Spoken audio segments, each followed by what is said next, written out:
یہ اللہ تعالیٰ کی قدرت ہے۔ اللہ تعالیٰ اپنے بندوں کو اپنی نشانیاں دکھایا کرتے ہیں۔ یہ اللہ کی قدرت ہے۔ اللہ تعالیٰ جیسے چاہیں ماں کے پیٹ میں بچے کا حلیہ یا بچے کی شکل و صورت یا شباہت یا اس کی جسامت بنا دیں، چونکہ قرآن کریم میں آتا ہے وَيُصَوِّرُكُمْ فِي الْأَرْحَامِ كَيْفَ يَشَاءُ، کہ اللہ تعالیٰ ماں کے پیٹوں میں یعنی کہ جیسے چاہتا ہے تصویر بناتا ہے، یعنی اس کی شکل و صورت بنا دیتا ہے۔ یہ اللہ کی قدرت ہے میرے بھائی، اور مسلمان کو اللہ تعالیٰ سے ڈرنا چاہیے، توبہ کرنے کی ضرورت ہے، اور اللہ کے سامنے جھکنے اور اس کے احکام پر پابند رہنے کی ضرورت ہے۔ اور ایسا بھی نہیں ہے کہ یہ کوئی سزا ہے یا باعث عار ہے اس فیملی کے لیے یا اس خاندان کے لیے، ایسا نہیں ہے۔ یہ ان کے اختیار میں ہی نہیں، یہ اللہ کا اختیار ہے۔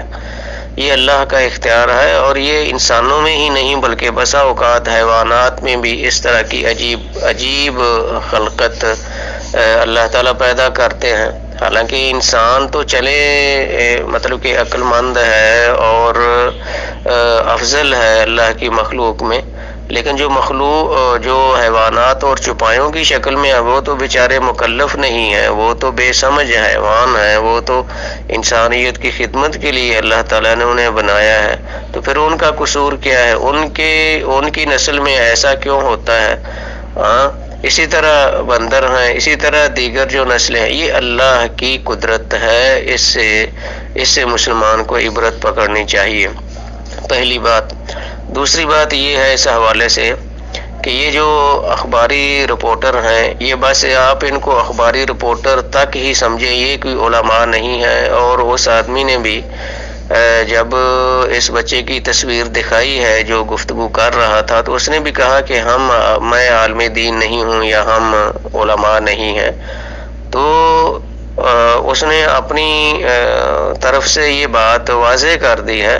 اور ویسے بھی ان کا چلتے چلتے یہ کہنا کہ جس طرح کے قرآن کریم میں ذکر آیا، قرآن کریم میں دجال کا ذکر نہیں ہے بلکہ صحیح احادیث میں ہے۔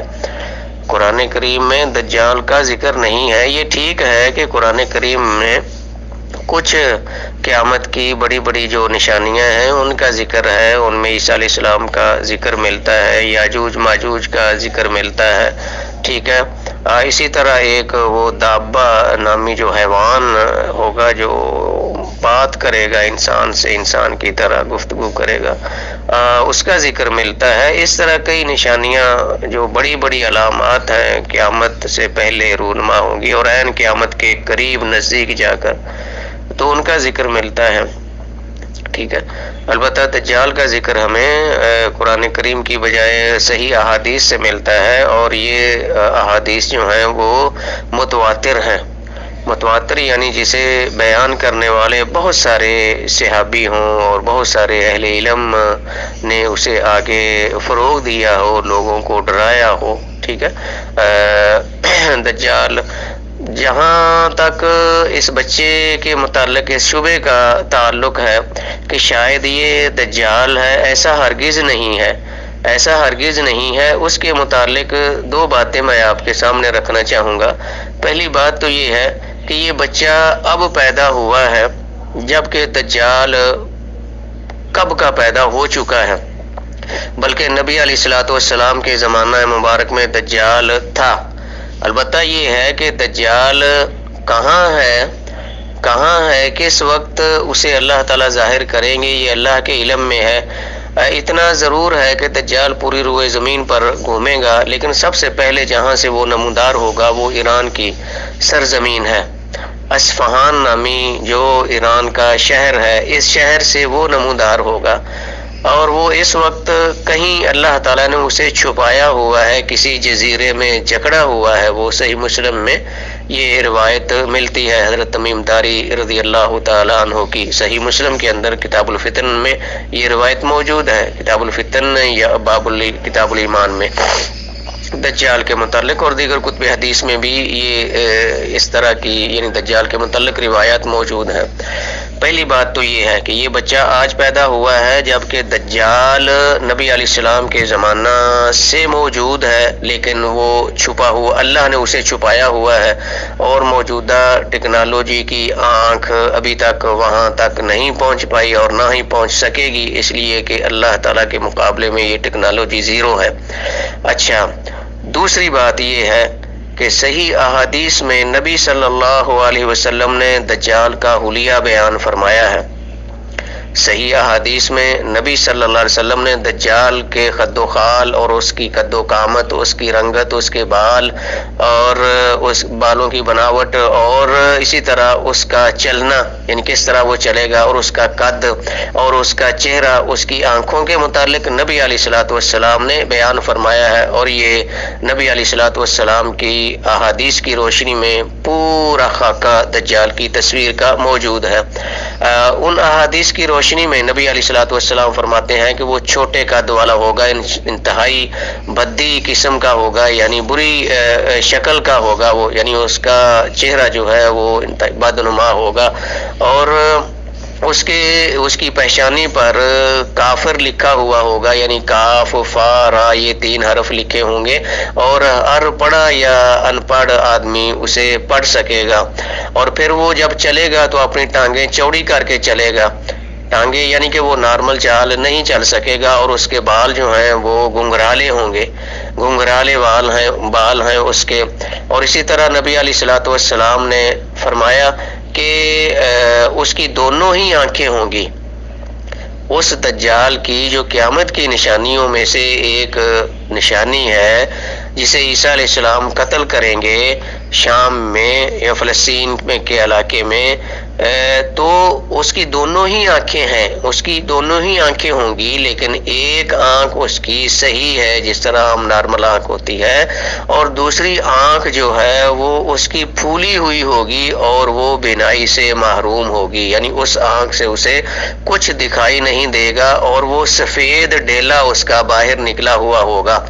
آپ دیکھتے ہیں کہ بعض جو نابینا لوگ ہیں، بعض کی آنکھیں بالکل وہ نارمل ہوتی ہیں، لیکن وہ دیکھتے نہیں، یعنی اللہ تعالیٰ نے ان کو بینائی نہیں دی ہوتی، ٹھیک ہے، اور یہ آزمائش ہے، اللہ تعالیٰ کی قدرت ہے یہ ایک ان کے لیے۔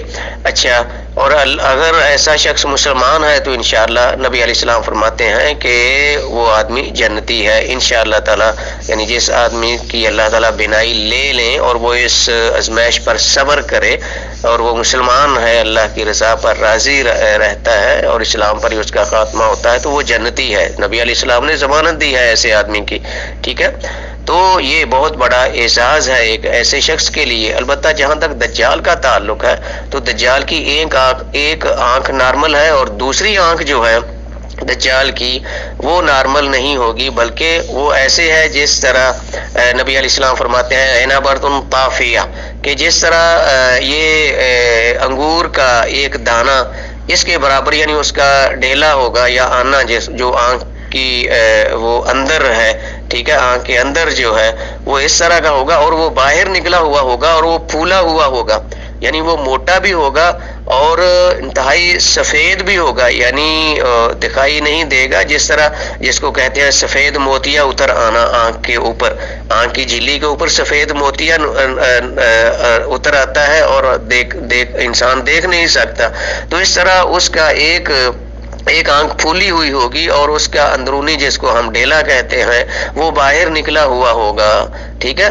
تو اس دجال کی یہ علامتیں جو نبی علیہ الصلوۃ والسلام نے بیان فرمائی ہیں، یہ صحیح مسلم اور دیگر کتب حدیث میں موجود ہیں صحیح، لہٰذا اس بچے کے متعلق یہ شبہ نہیں کرنا چاہیے کہ شاید یہ دجال ہے یا کیا ہے، ایسا ہرگز نہیں ہے، اور دجال کا جو وقت یا زمانہ ہے وہ انتہائی قیامت کے قریب ہے۔ 10 نشانیاں جو بڑی بڑی علامات نبی علیہ الصلوۃ والسلام نے بیان فرمائی ہیں، وہ قیامت کے انتہائی قریب نمودار ہوں گی، اور جب ایک شروع ہو جائے گی تو اس کے فوراً بعد دوسری، پھر تیسری، پھر چوتھی، پھر پانچویں، پھر چھٹی، اور پھر 10ویں تک، یعنی کہ یہ چلتا جائے گا۔ اور پھر آخری علامت جو ہے وہ یہ ہے کہ آگ نکلے گی مشرق کی جانب سے نمودار ہوگی اور وہ تمام لوگوں کو اکٹھا کرے گی، حشر کے میدان کی طرف لے جائے گی چلا کر لوگوں کو، لوگ اس کے آگے آگے دوڑتے ہوئے چلے جائیں گے۔ تو یہ وہ دجال تھا، اور یہ بچہ جہاں تک عجیب الخلقت بچہ ہے، اس کے متعلق یہ شبہ مسلمانوں کو نہیں کرنا چاہیے، بلکہ اللہ سے توبہ اور معافی کی ضرورت ہے۔ اللہ تعالی ہمارے حال پہ رحم فرمائے، اور یہ بچہ اللہ کی قدرت کی نشانیوں میں سے ایک نشانی ہے میرے بھائی۔ یہ تو ایک بچہ ہے، یہ تو ایک انسان ہے۔ اللہ تعالیٰ تو جب چاہے سورج کی روشنی بھی واپس کر لیتے ہیں، واپس لے لیتے ہیں، اور چاند کی روشنی واپس لے لیتے ہیں۔ چاند سیاہ ہوتا ہے یا نہیں ہوتا؟ جب جس کو آپ سورج گرہن کہتے ہیں یا چاند گرہن کہتے ہیں، وہ کیا ہے؟ وہ بھی تو سیاہی ہے نا جو نمودار ہوتی ہے چاند یا سورج کی ٹکی پر، سیاہی ہے نا، وہ دکھائی نہیں دیتی، یعنی روشنی اللہ تعالیٰ کھینچ لیتے ہیں۔ یہ قدرت ہے، اللہ تعالیٰ کی قدرت ہے، ٹھیک ہے۔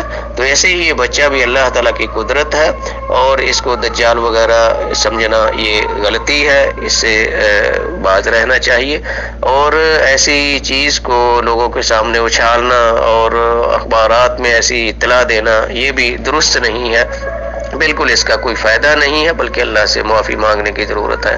واللہ اعلم۔ السلام علیکم۔